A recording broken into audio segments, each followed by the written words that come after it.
Female genital mutilation is among the leading cultural practices that are hampering the fight against HIV and AIDS in Embu County. According to the National AIDS Control Council, there is a huge challenge in education and sensitization of Embu residents on proper ways to fight and eradicate HIV and AIDS prevalence in the county. Deputy Director, Policy Monitoring and Research at the NAC, John Kamwigwi, says that the county can achieve more if the fight against HIV if the customs and beliefs were addressed. Strict religious beliefs, such as those of the Kavonokia sect, who do not believe in conventional medical treatment, poses a major challenge in this fight, as many of the followers do not take medicine nor seek medical care.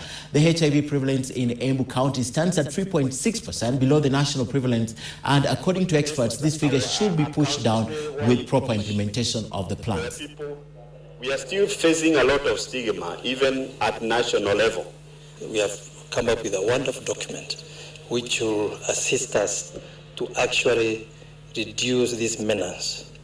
And already we have noticed success in it, because it has been declining in Embu for sure from 2014 up to date, and we are doing much better than the national average.